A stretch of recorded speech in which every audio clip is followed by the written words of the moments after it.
Welcome to the Three Guys podcast. I'm Reuel Sample, joined as always on my left, your right, Nick Craig from The Nick Craig Show, and Ben Schachtman from WHQR radio and television, public radio and all that kind of stuff. Public radio and online, yeah. Yeah, so... No television, thank God. No television? So today we've got a show that's focused really on one thing and one thing alone, and that's the elections that are coming up in Wilmington. And here in North Carolina, we have an election all the time, every year. And Ben, this is a big one. This is for the city of Wilmington. This is a big one. A lot of people over the last 10 years have gotten more and more invested in this. Just seeing the turnout is still pretty dismal. Like as an American, I'm always just a little bit heartbroken when like 20% of the population turns out. Yeah, 20%, that's high. Yeah, I'm hoping we beat that. I'm hoping we can get as high as 25, which is still an F, But yeah, a lot of people invest in this, a lot of time and money and energy going into this. So I think, but to your point, yeah, we've already started the 2026 election. We've already had people throw their hat in the ring for commissioner in 2026. Yeah. But I'm still trying to pay attention to the city of Wilmington election. Yeah, and that's basically what we're going to talk about. Nick, the Republicans actually have a heavy lift here because 2023, the Republican Party got absolutely shellacked in Wilmington. Yeah, I mean, if we're looking at this from a Democratic perspective, Democrats have the ability come November, I think it's the 4th, to have a clean sweep and all Democrats on the city council from mayor to the other individual elected council members, and this is truly the opportunity to do it for them. Republicans, Luke Waddell is defending his seat as an incumbent. Charlie Rivenbark is not running for re-election. He's the only other Republican. There are a couple of Republicans on the ballot, but I would imagine, and I think you've seen it from the billboards, the social media, the text messaging, Democrats understand that this is a huge opportunity for them in the city of Wilmington. I want to ask your opinion on this. What happened in 2023? Because I felt like it was a stronger showing by Republican candidates than in 2021 or previous years. Mm-hmm. Like I felt like I believe that was under Nevin Carr. Mm-hmm. And I felt like more concerted energy went into it, and it just didn't bear fruit. And I have some theories, but I'm not totally sure what happened that year. Yeah, I mean, full disclosure, I was actively involved with the county GOP at that time, and we put a lot of time, a lot of resources, and a lot of effort into it. And I think there's a couple of things, and one of my things I always like to say is every election is like lightning in a bottle. It's very hard to try and compare. Oh, well, this happened 2 or 4 years ago, or 6 or 10 years ago. The dynamics of when I say Wilmington, we're talking just the city, right? Everybody's got a Wilmington mailing address, or most do, but the actual city, every single day is becoming less favorable for Republicans. It is becoming an area that is more blue or more purple, and that's a huge uphill battle for the Republicans. Development, which has been a huge issue for both sides, but seems to be more predominantly pinpointed on the right, is something that I don't think Republicans had a good answer for in 2023. And then you were not moderating, but asking questions at a forum that your organization and a couple of others hosted a couple of weeks ago. A lot of discussion about growth, development, infrastructure, traffic. Yeah. It is seemingly the only thing that is relevant for voters, which is interesting. Not saying it's not an important point, but it's like literally nothing else matters. Well, I think that's true. I was the timekeeper. I was a bad cop. So one of the candidates actually say, Clifford Barnett, he looked at me and said, "I hate you." But I was like, "Oh, is this being recorded?" I don't know if that was my favorite part of the night where Delaney Tarpley was then like, "Oh, it's being live streamed. You can watch it on WECT." Yeah, nice plug by her. So yeah, I mean, just going by the numbers, right? So it's like 20. This is ballpark, but it's like 28,000 Democrats, 23 or 24,000 Republicans, and 32,000 unaffiliated who tend to lean a little bit left in a city. In the city, they do. That's in the city. They do. And but when we've done a lot of the the community polling, what we called our community agenda, where we just asked people for their like top 3 top of mind issues, a lot of the further left issues didn't show up the way that they did in like 2020, 2021. So like police reform, free housing, free Wi-Fi. Stuff like that we're seeing in more liberal cities, Charlotte, especially Blue Corridor up in New York or out in California. We weren't seeing those. We were seeing a lot of, and I don't mean this in a derogatory term. This is just the term we use. It's NIMBYism. People who understood that they were not going to be the last people to move to the Wilmington area and then pull up the ladder, right? But that they felt like development had not been appropriately checked, had not been appropriately paired with infrastructure, and they really felt like they had purchased.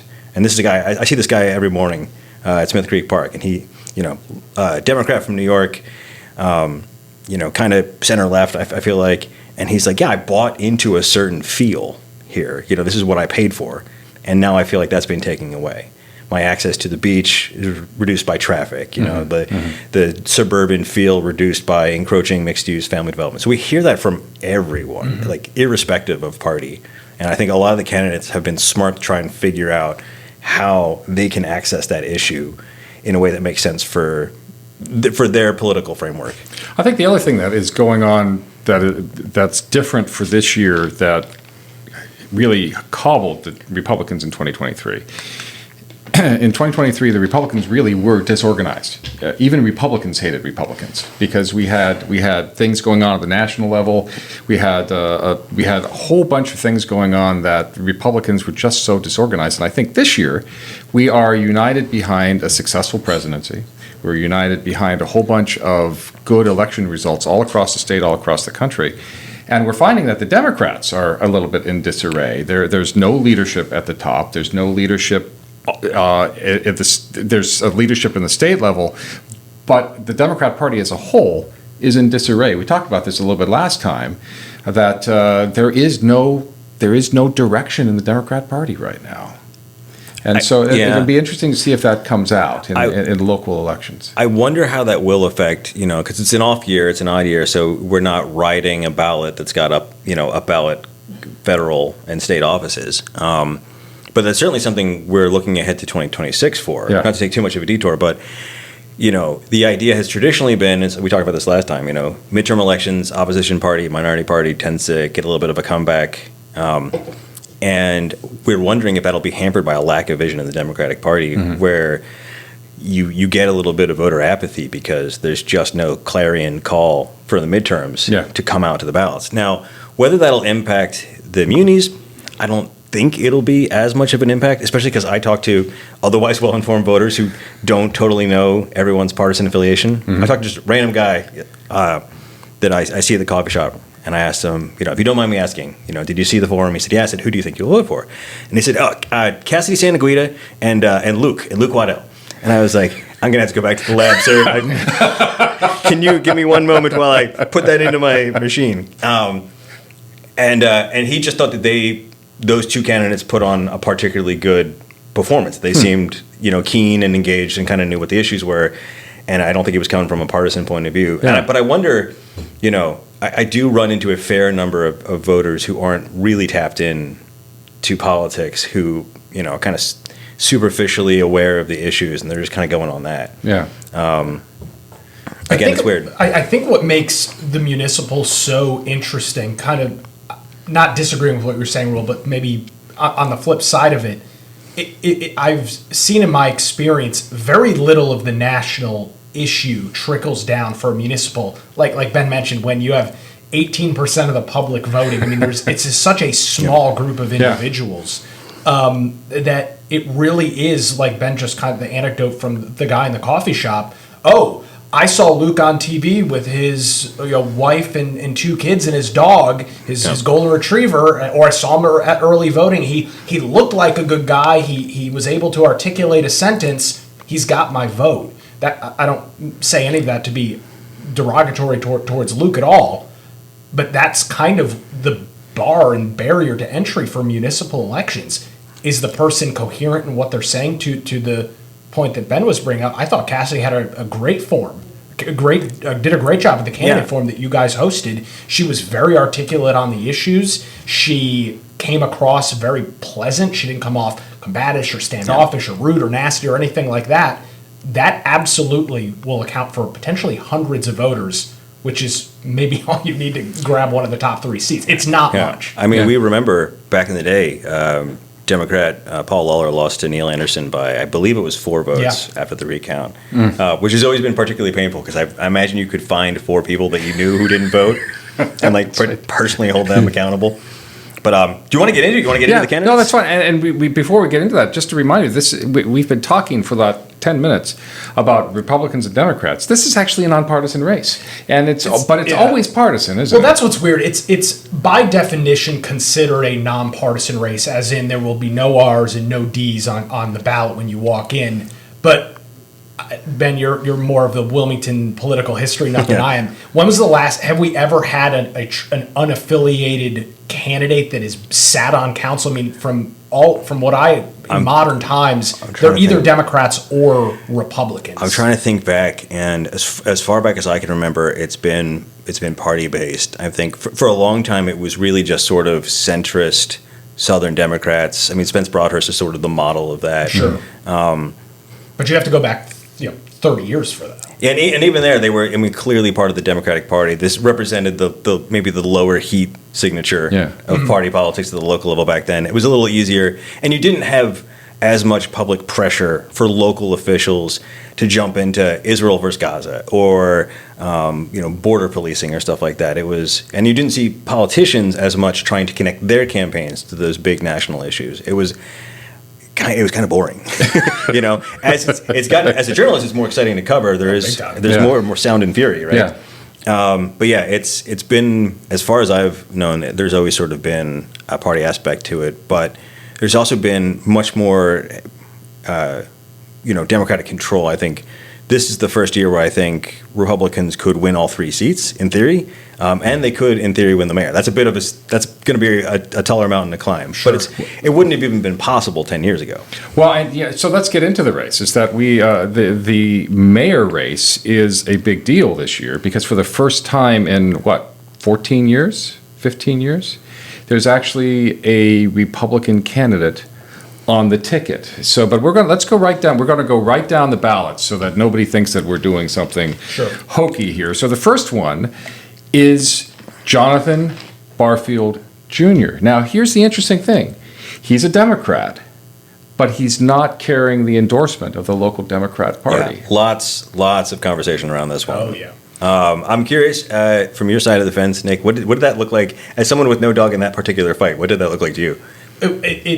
It was kind of interesting for just a little backstory. Jonathan Barfield, just up until December of this year, was sitting on December of last year, was sitting on the New Hanover County Board of Commissioners. He was, I think, probably, Ben, would you agree, shocking that he lost his reelection? His father was on the commission for a dozen plus years. He was on for 16 years. He's been on for 16. Mm-hmm. You talk about politics is a name sport. It's all about name ID. You won't find somebody outside of a Rivenbark that has probably greater and broader name ID than Jonathan Barfield. Shocking that he lost, and then to see him challenge another Democrat and current longest-serving mayor of Wilmington, Bill Saffo, is maybe to a little bit of the point that you were making, Reuel, that maybe the Democrat Party does not necessarily have the sway and the ability and the stamina to stand up and say, no, you're not. Typically you deal with this internally. You'd say, Jonathan, Bill is running again for re-election. Why the hell would you do this? This is a terrible idea. They probably did tell him that, and his response was probably, screw you, I'm going to do it anyway. I have heard both versions from party chair Jill Hopman and from Jonathan Barfield. Jonathan's version is that Jill told him the mayor's seat belongs to Bill, don't run. Which is, I mean, what you would expect to have, the kind of thing you would expect to have behind closed doors. I mean, all parties have to, manage their bench. And you protect your incumbents. I mean, it's an important part of party operations. It's also a matter of staffing, basically. If you've got a guy who's great at quarterback and another guy who's great at running back, and the running back all of a sudden wants to see if he can also be the quarterback. Either way, you're now out of running back, right? So the parties have to do that stuff all the time and figure out who goes where on the chessboard. Yeah. And that got very public because the Democratic Party, for the second time, the first time was 2023, did a public straw poll. Yeah. And, other parties have done this. This one was contentious in 2023 because it pushed out Marlo Foster, who was a black guy, and members of the black community felt like, why don't we just let them all run and let the people decide? Some people read that as the implicit message being, especially from members of the Democratic Party who were in the county, which tends to be a bit more conservative, even in the Democratic Party, and whiter, that the party had basically decided that two black men couldn't run, that Kevin Spears and Marla Foster couldn't both run.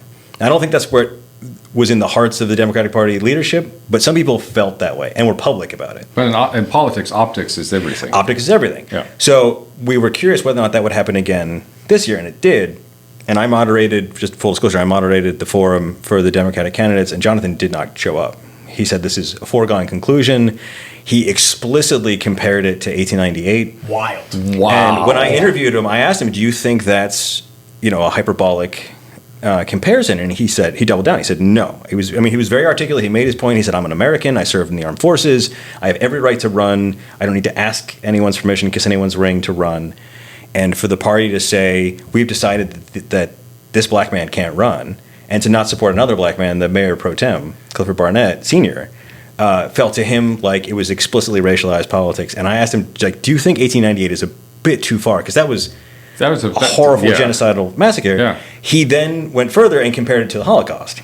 He said Nazi Germany didn't happen all at once. Things led. So he was absolutely, courage of his convictions on that. You can agree with him or disagree with him. But and I mean, without getting too much into the personal side of it, I think it's that kind of attitude that probably actually cost him his county commission seat. In his final couple of years on commission, as somebody like you, Ben, who has the pleasure of watching every 6.5 hour meeting where we deal with rezoning and talking about, are we going to put a tree on this edge of this property line? Do you really watch each and every one of those? I watched just about all of them. Yeah, wow. it's. I mean, there's nothing better than kicking back and watching a 6.5 hour county commission meeting. The wife loves it. Yeah, Are there adult beverages involved? Sometimes by necessity. I had noticed that he had gotten more combative and generally was kind of coming off more like a jerk in more recent years. And I wonder if, from what you're recounting with your conversation with him, it seems like a similar level of like entitlement. And he's even brought a little bit of that up. I've already done my time. I've served 16 years, and obviously, public service is something that, yes, there are sacrifices that are made for. His comments over, I should be allowed to run. Nobody's saying you can't run. The argument is, we have a current Democrat mayor. You just handedly lost, and now you don't want to. It seems like that smug nature, maybe being in government too long, is kind of growing. It's not a good look, and I think voters can smell that stuff out pretty quickly. So here's the big question, though. Is he going to be the spoiler to allow the next candidate on the list? And that's Billy Craig. Billy Craig is a newcomer to politics. No, by the way, no relation. Nick has to say this every time. I did not. I have. Prior to him announcing he was running, I had never met Billy Craig. Yeah. We're not related at all. Even though a lot of people believe we are, there is no. He's a former police department. You never ran into him, in the course of being downtown. Billy Craig? Yes. Oh, I've known Billy Craig since before he announced. Really? Yeah. Not for decades, and we're not, super close friends, but I knew him as someone I talked to about law enforcement issues. Okay. And I will say, on those issues, on various debates that I've seen him, he comes alive. Yes. He really knows that stuff inside and out. And I do feel like, just top line here, whatever you think of Jonathan, some people do read that as smug. Some people feel it as like he is finally, bringing some fight. Mm-hmm. And there are people who like that. But Jonathan has a wide knowledge base. I mean, he has covered just about every issue that can come up in 16 years. And I think where Craig struggled in some of the debates that I saw was when he got far afield from not just law enforcement, but he also is pretty well versed on how the city works as an internal institution. So I think there's a lot of things that people who work in the city would agree with him on, how HR is run, how the city is managed, stuff like that. Yeah. So he seemed like pretty well positioned and thoughtful on those answers. I think when it got to, stuff like planning and zoning, and you're a law enforcement officer, you don't spend a lot of time worrying about planning and zoning. So I think he did struggle with some of those questions. Republicans, Nick, are excited that we have a mayor running. Yeah, I mean, we talked a little bit earlier about, what were some of the issues in 2023. If you talk to many involved Republicans throughout New Hanover County, the biggest frustration always is nobody ever runs for mayor. Bill is always running unopposed, and that has always been a big concern of them. And so for Republicans this election cycle, they have an opportunity to put up or shut up. You've got a Republican on the ballot. He's not some fly-by-night guy that just popped up yesterday. He's was a police officer in the city of Wilmington for 30 years. And so if Republicans want to elect a Republican mayor, I don't know that you're going to find a better shot than potentially this November. Yeah, with the Democratic vote, I don't know how evenly it'll be split, but certainly to some extent split between Jonathan Barfield and Bill Sappho. This felt like the first mathematical opportunity for the GOP. I do know that there was some talk early on before filing, either of having Luke try to rank up and go for mayor, or even have Dane Scalise, Commissioner Dane Scalise run. And I know Dane publicly sort of mulled this over and sought people's counsel on X for this and ultimately decided not to. They're certainly more freshman political figures compared to Barfield and Sappho. Do you think that Craig's having no political experience can benefit him in the sense that a lot of frustration I hear left, right, and center is that you've got a guy who's been in office for 16 years running against a guy who's been in office for 20 years. You can lay a lot of status quo complaints at their feet. If you've not been in politics and you have no bad decisions on your hands, does that help him, do you think? I think in the present Republican Party that is going through an anti-establishment phase. A little bit of a phase. It's a little bit of a phase. It's been going on since 2016, at least, that career politicians are often seen as part of the problem, not the answers to the problem. Would that be fair? Yeah, I mean, I think that absolutely sums it up. And for some of the planning issues and zoning regulation and stuff that he might not be as well versed on, I think it is also important to note that the mayor position is largely symptomatic. I mean, yes. They are just another, again, not meant in a derogatory way, they are just another voting member of council. Yes, they are the ones responsible for running the meetings. They're typically going to be the ones, when there's a hurricane, they're going to be the ones going on television and things like that. But from a political power standpoint, the mayor has essentially the same amount of duties as any other city council member. So the same way that as we go through this list, there's plenty of people on this list that have some of those same level of deficiencies. The city of Wilmington is the third or fourth largest employer in New Hanover County. There's plenty of staff. There's plenty of people working behind the scenes to, I think, get any candidate, Democrat or Republican, up to speed on, okay, this is actually what goes on in the city. So I don't know that it's going to be the demise of his campaign. And one thing I can tell you that I hear, and this is a conversation I have heard amongst young liberal progressives, is one of the things that I've heard from that sector is the professionalization of city council members, meaning that they would get a stipend and a full-time salary.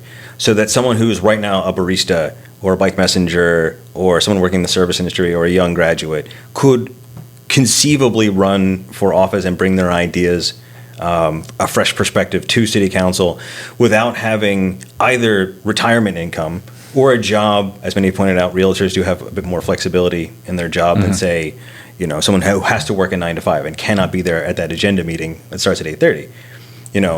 So this is not, I think it is a bipartisan complaint that not only that we have seen some very entrenched politicians in both parties, but also that the system is just easier to get into and have a life as a politician and also a part-time job if you're in certain sectors, if you're in certain tax brackets. Like podcast hosts. And we could pause this, go to the meeting, and then come back.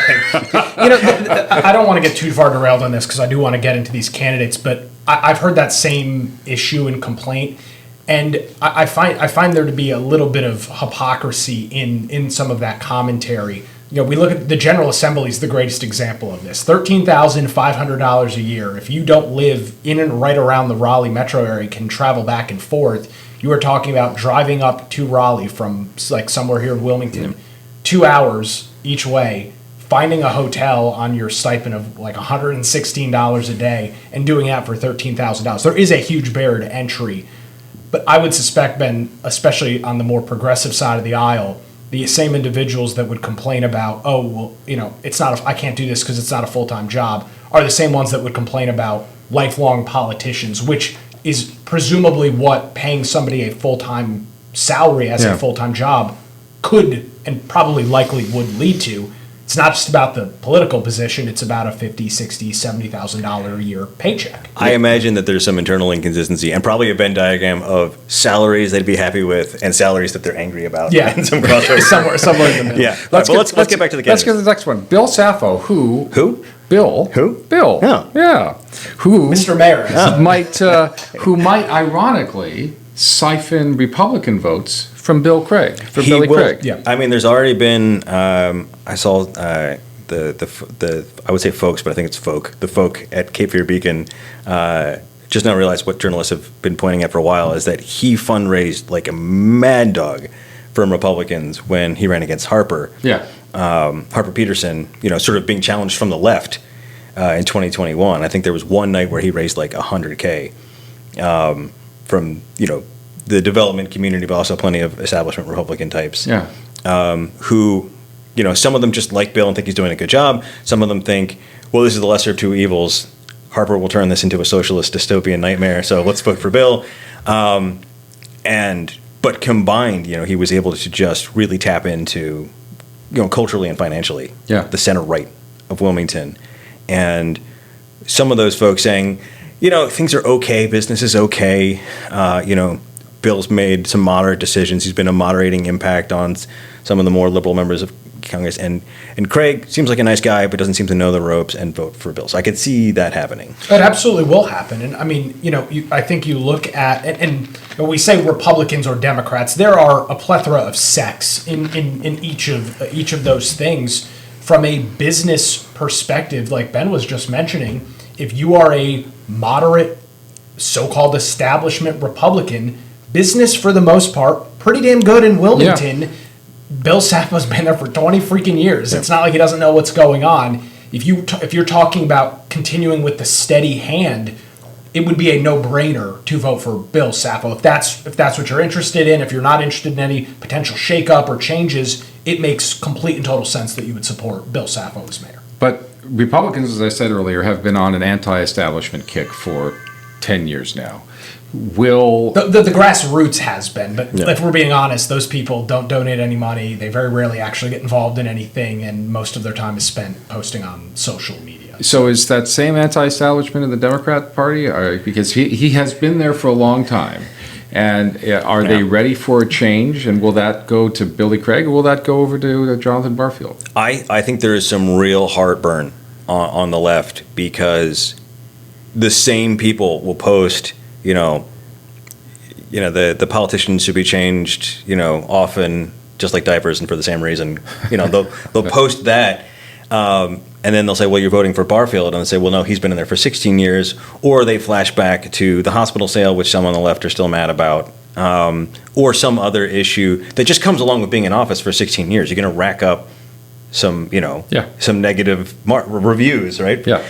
Even from your own party. And so I don't think anyone on that part of the left, is particularly enamored of voting for a former law enforcement officer or Republican. But I think they're torn, and I wonder if they'll just sit it out. I hadn't thought about the leaving that race blank. Which I've heard from some people who are just like, I've just decided, you've heard of single shot voting. This is no shot voting. That's interesting. And I would predict that in that case, Billy Craig will win. He has a real shot. I think that's the math. It's the combination of, Republicans just happy to see one of their own on the ballot. I can understand that. Anti-establishment people in the unaffiliated, it's just sort of middle-ish, who are like, why not? And people who do know, like to Nick's point, that the mayor is kind of a council person with a gavel. Yeah. And in the event of a hurricane, a 30-year law enforcement official, probably able to handle the executive duties there.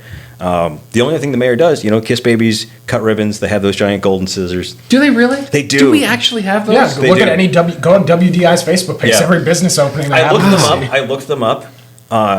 They are shockingly affordable.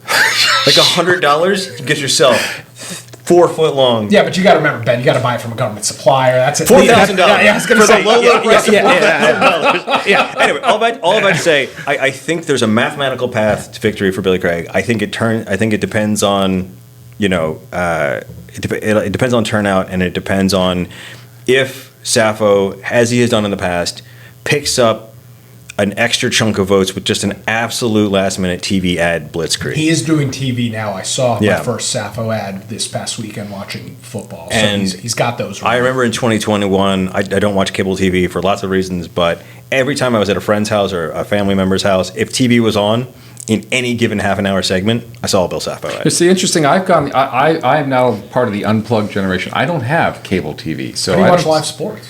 I don't watch live sports. That's the only thing I watch on cable TV. Really? Yeah. I watch old science fiction stuff. So that's the mayor's race. That's going to be interesting, as we're going to get into in the council race, where the Democrats have some splits going on, the Republicans have some issues in the council area. So You've got a phantom candidate. we have a phantom candidate. So let's get down to Clifford Barnett. Yeah.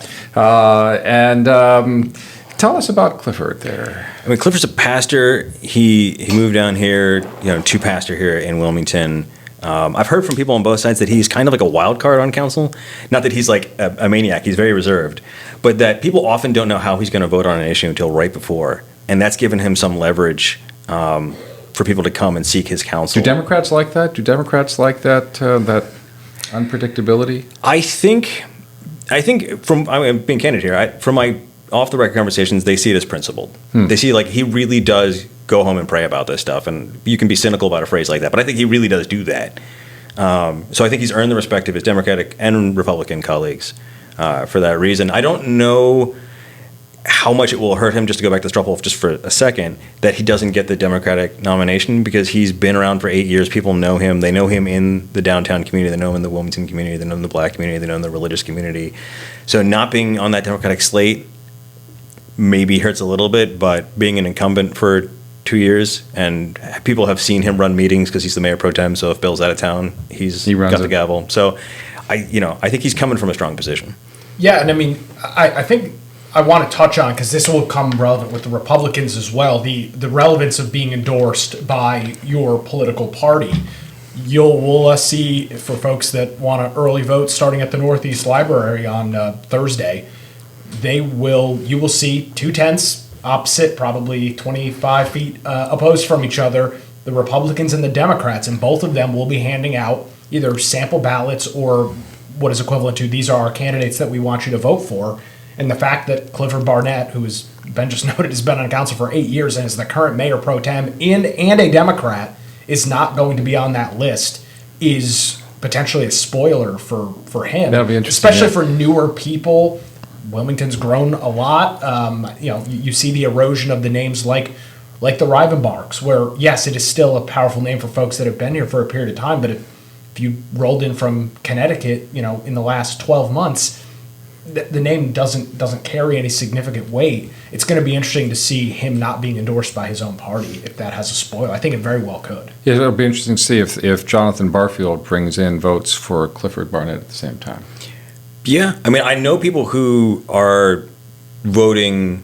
I'll just cut to the chase. I know people who are voting just for black candidates, Interesting. and people who are also sort of protest voting against, who are probably Democrats, who are protest voting against sort of the Democratic Party's message because they feel like they've been disenfranchised by that straw poll. So I don't know if Barfield will do any explicit co-messaging with Barnett, but I think just culturally there'll be some of that. This is why I love politics so much. There's so much kind of wrapped into this that, let's face it, we're just another bunch of talking heads who really will know nothing until after November 4th. I would argue even after November 4th, we will still know nothing. I mean, you look back at the 2023 election and you see somebody like John Lennon raise a literal metric shit ton of money and get destroyed. They waited. It was one metric shit ton. I mean, like, he came in, sixth place? Yeah. I mean, so... still to this day, I still scratch my head and go, that's insane. Yeah. I probably in the next week or two we will start the drumbeat messaging that you will probably not know the results of the election on Wednesday morning. Just reconcile it, because there are going to be races that are too close. Interesting. And if there's not a recount in this, I'll be pretty surprised, because I think it's going to be pretty close. I will actually say that if it's a Republican sweep, we'll know by Tuesday morning or by Wednesday morning. If it is not a Republican sweep, we'll know it'll go on. Well, let's make it down. So we're at Chiquima Clinton Quintina, and I've seen some of her answers in forums. She's got some work to do.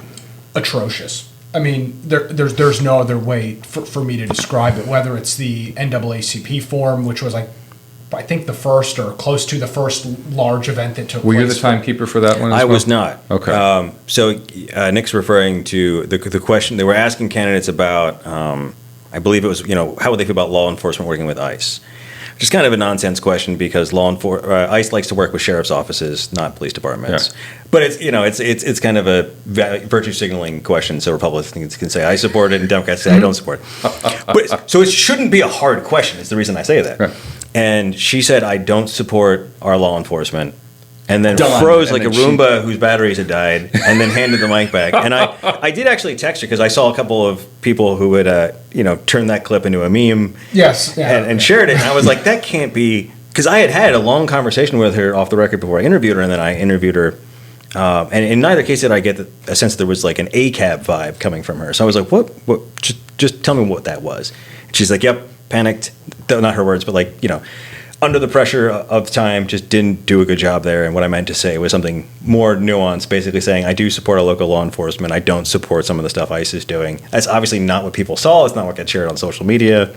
To me, that is obviously a very damning clip, but in everything I've watched with her, whether it was the Power Breakfast, the debate that WECT, WHQR, and Port City Daily hosted, multiple times she was asked questions, and I'm okay with candidates not using the full 60 or 90 seconds. If you're just going to bloviate, I mean, you should use the time, but if not, I don't think it's a detriment. Multiple times she had no answers for the questions, repeat the question 2 or 3 times. At one case, I think it was the HQR form, Ben, this is on your website, what do you think about it? She had no answer. I'll have to look into this. I don't know. There's some level of me that appreciates when somebody says, I don't know, let me figure that out. There's a different level, though, if you're running for Wilmington City Council. If you don't have the answer, BS your way through it and figure it out. I don't have an answer is not a good There was a question, at our forum about everyone's in favor of affordable housing. It's more complicated when you're talking about market rate housing because supply and demand tells us that more market rate housing actually does alleviate the affordable housing crisis. Not everyone believes that.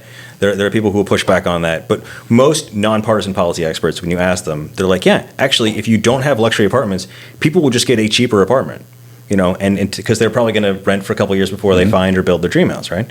So they come into a Hawthorne or a whatever, and they say $1,600, $1,700 for one, but like whatever, fine, I don't care. That allows that market rate to float up a little bit, and it pushes people who can't quite pay that much, because you have people who move right in, pay the first, last, and safety deposit, no problem. They are now going down in the market. That pushes people all the way down in the market. Mm-hmm. So having a reasonable way to manage growth, including luxury and market rate apartments, makes sense, on both sides of the aisle, if you can manage in a way that doesn't drive everyone insane. At the very least, you should know that question is coming, right? Because not every developer wants to do lie tech. Some developers just want to do market rate apartments. Sure. And there's a huge demand for it. The question is, what is city's role in figuring out where that goes with our limited amount of space? You have to know that question's going, because I asked her that question before, right? And I imagine everyone else has too. It is, as we said at the top of the show, one of the top issues on people's minds right now. And to just not know, and I've heard other answers that were less specific, because no one wants to say one neighborhood, because then the neighborhood is not voting for them. But people who have had answers like, well, we should pair it with infrastructure, like making sure it's along bus routes or main thoroughfares. It's not a specific answer, but it's a sensible. It's something. It's a B answer. Yeah. But it's a good B answer. That's fine. That's all we ask for. Well, the radio interviews that you do, which are industry standard. Thank you.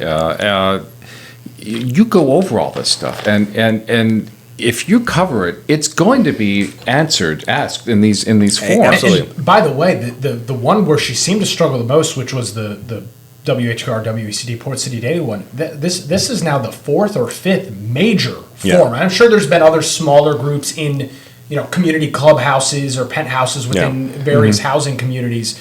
All of these topics are pretty much the same. They come up consistently. And it's insane. And I'm not saying look, all these candidates have full-time jobs. Sure. But I have to imagine, like Richard Collier spends some time with Chase or whoever, let's punch out some 60-second answers. Yeah. And I know, like Cassidy Santaguida, I know for a fact that she has practiced a minute, because if nothing else, know what a minute is. Know what 90 seconds of speech feels like. And know when you're getting close to the end of that and wrap it up. Because I think voters really respond to not only the content of the message, the answer, but the quality of the answer and time management and all those things. Yes. Go back to Ben's anecdote from earlier. The guy in the coffee shop. He thought Luke and Cassidy spoke They did well a at great the forum, job. and so there you go. Those Yeah. are two people I'm going to support. She has not impressed me in any of her public gatherings. And I will say, I've seen some folks share a post, saying that she's an idiot or low IQ. And I know for a fact she's a very bright woman. She knows about her business. She knows plenty. She was thoughtful and articulate when I talked to her. This is lack of practice. This is just inexperience. This is just not ready for the title fight. Yeah. This is not easy. We've got. It's not It's easy. not easy. So let's go on to the first Republican on the whole list. That's Richard Collier, engineer, yeah, civil engineer. first time coming into politics. Yeah, I guess I would consider myself guilty party on this as well. There's some thoughts that civil engineer is like, you are also a developer. That is not the case. Yeah. Richard has been asked this about a dozen times. He works for a very prominent engineering firm that everybody is well aware of and knows here in Wilmington. Yeah. You see their trucks and their logo all over the place. He's been in Wilmington since I believe the early or mid 90s. And from all of his public appearances, Power Breakfast, NAACP Forum, some of the other candidate events, he seems to be tackling his stuff, and he continually says, I have an engineer's mind. The way I handle things is the way that an engineer does, who typically engineers tend to be a little bit more quirky in the way that they problem solve and handle things, and he is from everything he's said, he is leveraging his professional experience as an engineer to the way in which he will lead and govern. I think he's performed thus far pretty well. He's gotten better. He's gotten better in his things. But the question is that here in Wilmington, the term developer and even just being linked to developers. I thought he would get more blowback from people who would go back to like 2017 and 2018 when he was on. He's still on, but back when he was making important voting decisions on the Avenue. Mm-hmm. He recused himself from Centerpoint because he was actually one of the engineers on that. And there was a lot of anger over the Avenue in particular. It was an outsider. No offense to Roy Carroll, but he wasn't like a. David Swain is a Wilmingtonian. He was able to curry more favor with people. He went door knocking and basically tried to sell Centerpoint to the neighbors. Roy Carroll just said, "I got $1 billion. I'm just going to build this thing." He told the Wilmington Business Journal, "I have the financial horsepower to do this. Yeah. So get out of the way." And it was very unpopular with Republicans and Democrats in that area. And so he says he's not a politician. That's mostly true. I think you actually get the best of both worlds being on the Planning Commission because it's a political appointment, so you get to know politics. It's like almost, I call it like politically adjacent. It's politically adjacent. It's right in there, but it's not quite. You get to know staff. You get to see how the sausage is made. You're in conversation with elected officials. You get a lot of benefits without taking a lot of the direct flack. But I was wondering if people would go really hard and like go back and dig up some of those votes. But I haven't seen that. And I think painting him as a developer that's not fair. He's not the guy who's. I don't think that's sticking. I really actually don't think it's sticking in some areas, but I don't think it's sticking. The only thing I've heard is that the only criticism I've heard like from more than one person is that he is definitely an engineer. Oh, yeah. Engineers are engineers, man. He is not. He's not a carnival barker. He's very very sturdy, very consistent, but he's not flashy. He's not super emotive. Yeah. And some people really like their elected officials, left or right, to just be a bit more dramatic. He's clearly like a very... He's incredible one-on-one. Yeah, but he is really good. He knows his stuff. And my question is, I always wish people would pay more attention to that than the charisma level. Mm-hmm. I care more about policy than charisma when I vote, but I know most voters probably the inverse. There is something about charisma. There is something. So let's move on to the next one. Now we're not going to talk really too much about him. Just I think I can get a unanimous consent without objection that the next one that you're going to see on the ballot is Sean Guerrero. Don't vote for him, whether you're Republican or Democrat. Don't vote for him because he's dropped out of the race. Don't be a chaos goblin and vote for this guy.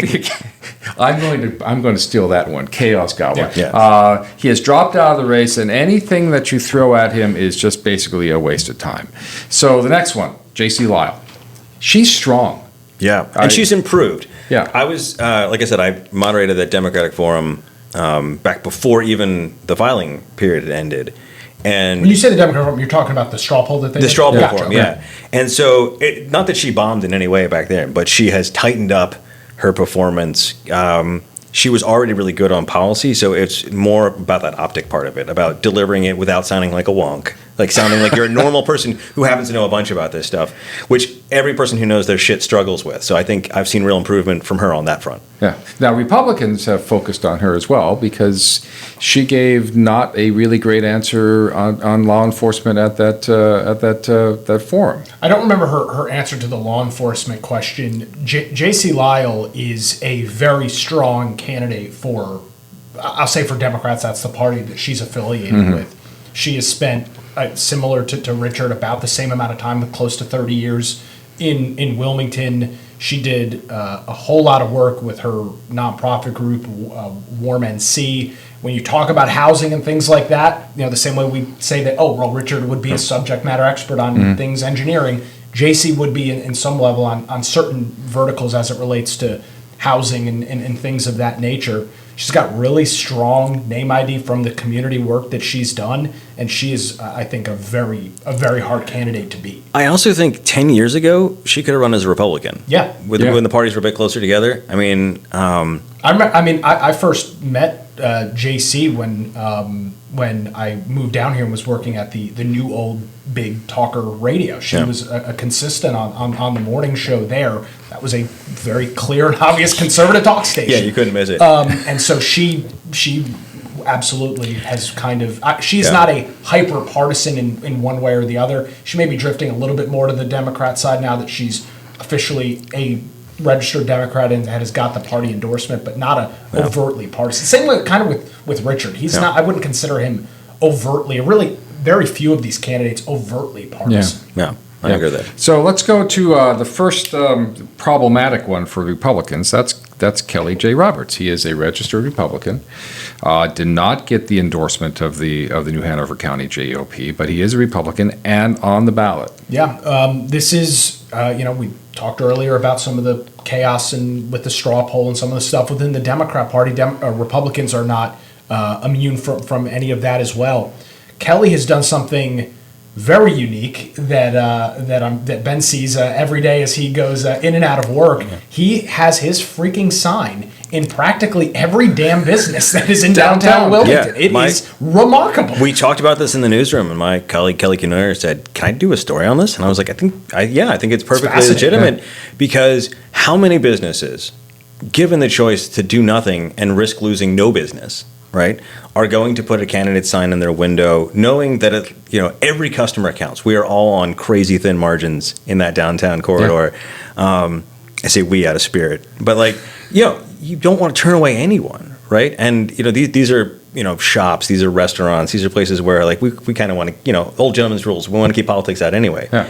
So for lots of reasons, you would not expect businesses to risk anything in a purple downtown by putting even a toe in that water. And yet restaurant after business after restaurant after business, we saw his sign. So we had to go and ask and be like, why take the plunge? Why take the risk? And it really does seem to be the culmination of 5 years of personal relationships more than any particular he's the guy on this policy. There's some people who said, yeah, we liked what he said about dealing with homelessness or downtown crime, but most of them are just this is a downtown guy who seems sensible and we need someone to speak for downtown. Yeah, and he's relatively new to the community compared to somebody like Richard or JC. Yeah. He's only been here 4 or 5 years. I say only. There's many folks that have been here that time or shorter. Military background in the IT or technology sector, and I think really brings some very interesting out-of-the-box ideas to politics. He talked most recently about a intelligent traffic system where the lights are not just based on, it's 3 o'clock in the afternoon, time to switch over to heavy traffic mode, that they're adaptive, that they use cameras and pressure sensors and things to adjust for the flow of traffic on holiday weekends and things like that. Kelly is a very dynamic candidate for the Republican Party that chose not to endorse him. Some members of the party executive committee were concerned with some of the public comments he has made. it's a nonpartisan election, but the same way that we talked about Clifford potentially not being on, or not potentially, Clifford will not be on the official Democrat endorsed ballot. You're going to see the same thing with Kelly as well. Will a rogue Republican bring in unaffiliates and Democrats from downtown? Yes, absolutely. I think there are definitely Democrats who will vote for him because they have not heard people address those issues in that way specifically. Interesting. From the downtown perspective. I also think, I mean, there are some things he said that make the libertarian lobe in my brain twitch. Like stipending local businesses to hire local people, which I think could run you into some legal trouble. Governments do it all the time, But the film industry is like, the greatest example of it. But when you're talking specifically about setting up a system where the government is putting money into private business to hire locals, how local for how long? Yeah. I see some issues there.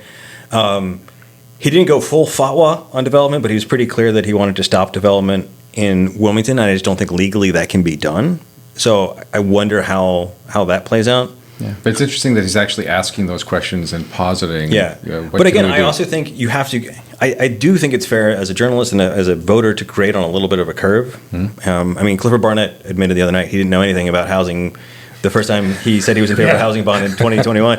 And that's an honest answer. I mean, there's so many things you don't know about. You can do your damnedest, but before you're actually in office, there's just so much you don't know about. So being open to outside the box solutions and being inquisitive, I think that does resonate with people, and they'll give him some time to be like, well, yeah, you're going to learn when the city's attorney is like, yeah, we cannot do that. But they want someone in there asking. Well, and it's not too dissimilar from what rose Donald Trump to so much promise, to so much success and prominence back in 2016. It was this kind of, I'm a business guy. Some stuff we're going to do is probably going to be illegal. We'll battle it out in the courts. It was something that a lot of folks resonated with, and it's amazing to see what Kelly has done without the backing of either party. He is a registered Republican. I'll note he did admit, I had to pick one of the two. So same with many of these other candidates. Not a staunch partisan in any significant way. It would be fascinating not having a party endorsement if he were to get one of the three. It really would make a statement, I think it'd be a huge blow to both parties. It would be a blow to both parties, but maybe like a learning moment for both parties to see, just do. We'll have to do a postmortem, right? Yeah. But Sure. if he is elected, what does that mean about the electorate, about unaffiliated, about people who vote split ballots? Yeah. Yeah, a lot of split ballots in a municipal nonpartisan election, And- way yeah. more than Yeah. normal. And that'll be the same thing if Clifford Barnett gets back in without the endorsement. So I'm always going to pronounce her last name incorrectly. Cassidy I did it again. Cassidy Santaguida. You got it. Cassidy Santaguida. Tell me about her. So Cassidy ran for commission last year. Yes, she did. As the internet remembers, she was an outspoken advocate at one point in the late 20-teens and has kind of calmed that down a bit. Although the far-right folks always be like, no, she's a crazy democratic socialist. I think she's legitimately calmed down her politics. Ran for commission. I thought it was a good race. That was a lot of big names in that race and a lot of money. And she did okay for fundraising. And I just think, she jumped into a Donnybrook and just didn't win. I think that helps her in this race, having had a chance to get her name out there. And the feedback we've heard and my personal thoughts was that she was relatively sharp at the forum. I think she did a pretty nice job. She didn't have any huge whiffs, stuff that she didn't have an answer for. She knew what the questions were going to be, which shows some thought had gone into it. I don't think any major own goals. So she's calmed down, and she got tuned up by the last commissioner's race. Yeah, I have never run for public office. I did get 46 write-in votes for mayor 2 years ago. By the way, I'll note, I do not live in the city of Wilmington, so I'm not eligible for the contest. I wrote your name in. Well, thank you very much. Yeah, I appreciate you and the 45 other people in Wilmington support. Running, I've been told by individuals that have won and lost, and I'm sure Ben has heard these same stories. Running for political office is a wild experience, and you learn even in a short amount of time, which for this race is really 3 months. 3 months, maybe even 2.5 of really hardcore stuff. It is a huge learning experience. So she's obviously tightened things up from the commission race that she was unsuccessful in last November. While she has maybe toned down some of the stuff publicly, Her answers, yes, are very clear and concise, and she does a really good job at explaining. But she's talking about things that, from a political standpoint, are not popular platforms for folks on the right. I mean, Nick can't wait for the Housing Trust Fund. The Housing Trust Fund. I mean, that's what it is. It's the Housing Trust Fund, and saying, oh, well, look at what's going on in Charlotte with the Housing Trust Fund. I'll offer a little bit of political advice. I would not reference anything going on in Charlotte and try and tie it back to any other area across the country right now. Are there good things going on in Charlotte? Sure. I do a radio show in Charlotte every morning. A lot of negative stuff coming out of there. So while I think she is absolutely, and whether this is her own doing or working, I don't know if she works, has a consultant or somebody she works with, but she has done a very good job at taking things that are very partisan. Housing Trust Fund is almost exclusively something that Democrats would advocate for, and making it seemingly palatable to the rest of the community. She's done a very good job in that. For astute political observers, they can obviously see what that is, but for Joe Schmo public, who is seeing Ben in the coffee shop, she does a really good job at explaining what she's talking about. So strong yes from the Democrats, strong no from the Republicans. We're not going to see much crossover between those two.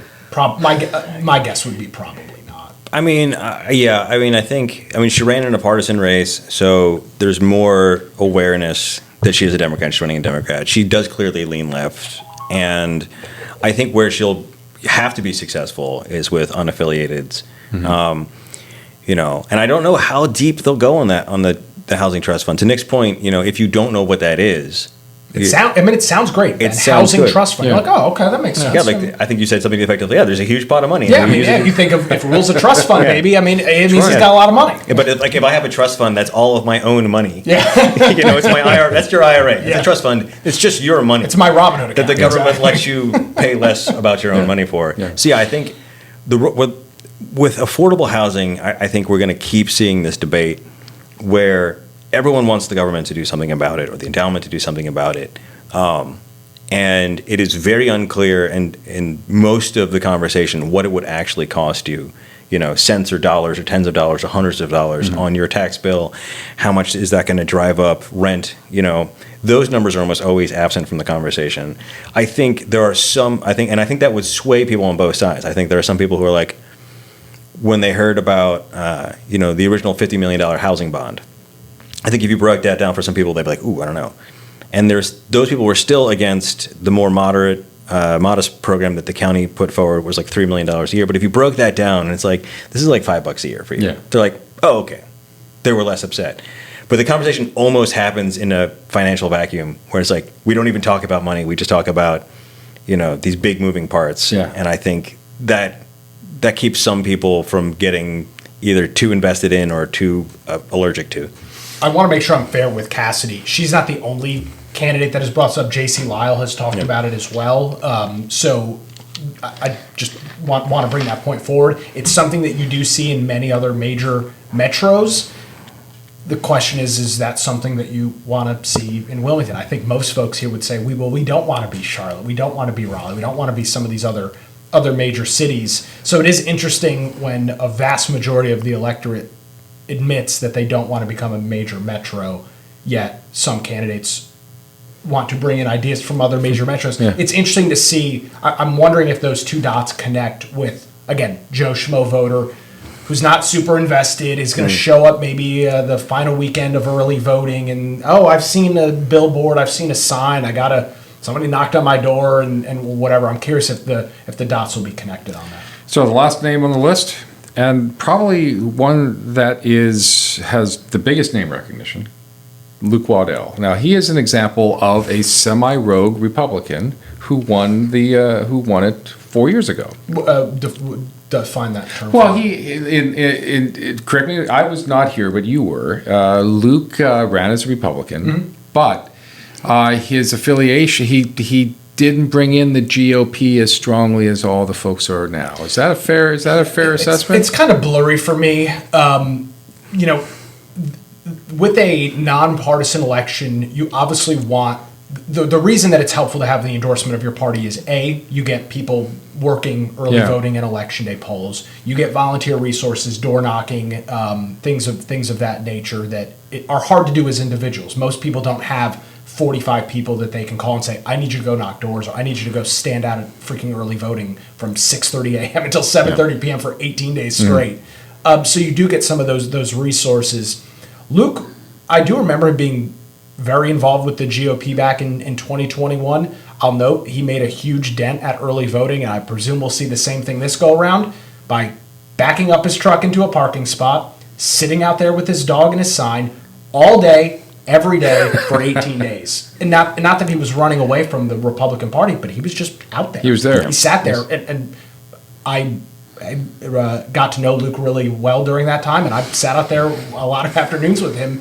He was just hanging out there, hanging out with his dog, shaking hands, kissing babies, and doing the political thing. And I would think that had a huge impact. Plus, he's a really good fundraiser. He, like Bill Saffo, those are the only two that I've seen with any frequency of physical advertising on traditional television, not streaming, but WECT, WWAY, some of the cut-ins on Spectrum or YouTube TV. Both of them have raised money, and Luke's got ads running on television right now, and he does have a lot of name ID. Whether it's a positive story that's been written about him or a negative, there has been a lot of coverage of Luke. And when he first won 4 years ago, he was in his early 30s, a very young guy coming on to city council, very dynamic. And I always say it, I don't know if I've ever said it to him personally, and hopefully he doesn't take offense to it. He looks the part. He looks like it. I mean, He looks like a statesman. You look at Luke and you're like, oh yeah, that's a guy that's representing the city of Wilmington. I mean, he's just, there's something about him. It's just, this is the guy. Yeah, I mean, there is something central casting about him. I can give it to him. And that helps. Like you said, optics helps. Oh, sure. I also think he is, from my point of view, right, I think he's done a good job of being a Republican in Wilmington and towing the line on how feisty to get on social media, how adjacent to stay to some of the culture war battles that some candidates and influential people in the conservative world have not had to hold back. I mean, Luke is not Woody White, but he manages to travel, in that circle without doing things that might absolutely, lose him unaffiliated votes and even some Democratic votes. Yeah. Voters never know what's in the real heart of a candidate, but the way he comes across in interviews, whether it's a friendly interview or, a contentious interview, he seems reasonable and moderate. Personally, I think that's because he is reasonable and moderate. But you never know, right? He could just be, he could be just excellently duplicitous. But I really do think that he has done a good job of, and also not backing away from, once he picks a fight, he doesn't back away from it. There was something he was objecting to on permanent supportive housing. This seemed to go in the face of what a lot of the service providers wanted and a lot of the conventional wisdom and certainly the Democratic Party. And he was like the lone vote against it. And we did a piece. It was like Luke Waddell's lonely crusade against permanent supportive housing. He was more than willing to show up in the studio, sit down, speak his piece, lay out his policy reasons. And I think even we got feedback from people who vehemently disagree with him and said, like, what a thoughtful guy, And so that is the tightrope of tightropes to walk, because this is a bluish purple zone, and you can't go hardcore. Well, and to that point, I believe the record, he is still the single largest vote getter in Wilmington City Council history. I mean, no single candidate in the last election got more votes than he did. I know he was the top vote getter. Yeah, he's still it may change this go around, but and why is that relevant? Obviously, the person in first place and the person in third place, they both get the same equal position on city council. To me, the relevance of that is exactly what Ben just brought up with moderates and Democrats. We know that the city of Wilmington is not, the predominant voting bloc is not Republican. So for a Republican 4 years ago to have gotten the most votes ever in Wilmington City Council history, I think speaks to the great job that Luke did campaigning first go around, and I think has translated into the way in which he's governed. And he is the one of only two incumbents running. Luke and Clifford are the only two incumbents on this ballot. So as we wrap this up, got two questions for you, gentlemen. First question is, what is going to be the top issue that drive voters to the polls? Ben? God, I think it's development. Yeah. Or more specifically, people who feel like there's overdevelopment. Okay. Yeah. Yeah, I mean, it's the same thing. It's development. It's a really hard issue for candidates. I'm sure many of them want to say something publicly that they can't say because it will be politically disastrous. But it's 100% development. Crime and safety, that stuff's important, and it's on voters' minds. But you, especially geographically, if you go down to the River Lights area, it is 100% Echo Farms, 100% development. No question about it. And the final question is, I'm going to make a statement that this is absolutely impossible to predict. However, the big question is it going to be at the end a maintenance of a status quo in Wilmington, or is there going to be a seismic shift? Nick? I think it's going to be hard for there to be a seismic shift. Democrats already control council, even if Republicans have a clean sweep of the well, I guess not. If they swept mayor and 3 council, they would have a 1-vote majority. The likelihood of that historically would, for any party, would be very low. So I don't know that there'll be any cataclysmic change after this election.